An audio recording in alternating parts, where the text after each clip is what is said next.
നവരാത്രി നാളുകളിൽ മൂകാംബിക സന്നിധിയിലെത്തിയത് ആയിരങ്ങളാണ്. നാടിന്റെ നാനാദിക്കുകളിൽ നിന്നും എത്തിയ ഭക്തർ മടങ്ങുക രഥോത്സവത്തിലും ചണ്ഡികായാഗത്തിലും പങ്കെടുത്ത ശേഷമാകും.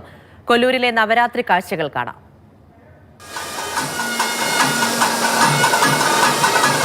സൗവർണിക നദിയെയും 1000 നെയ്ത്തിരികളെയും സാക്ഷിയാക്കി അമ്മയെ കാണാനായി കൊല്ലൂരിലേക്ക് ഭക്തജന പ്രവാഹം.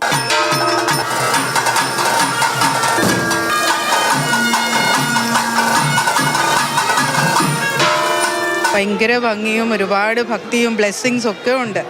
നല്ല രസം. 3 നേരവും പ്രാർത്ഥിക്കുന്നുണ്ട്. സർവകലകളുടെയും മൂലസ്ഥാനമായി ഭക്തർ ആരാധിക്കുന്ന മൂകാംബിക സന്നിധിയിൽ അരങ്ങേറ്റത്തിനായും നിരവധി ആളുകളെത്തി.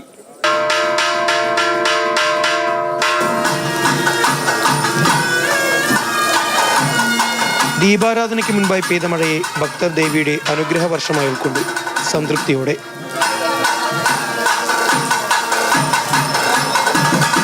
നവമി നാളിൽ ആയിരങ്ങൾ അമ്മയെ കണ്ടു തൊഴുത് അനുഗ്രഹം നേടാനായി കൊല്ലൂരിലേക്ക് ഇനിയും ഒഴുകിയെത്തും.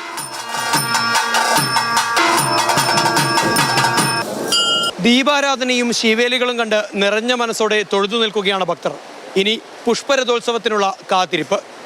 ഷാജു ചന്തപ്പുരയ്ക്കൊപ്പം സാരംഗ് സുരേഷ്, മാതൃഭൂമി ന്യൂസ്, കൊല്ലൂർ.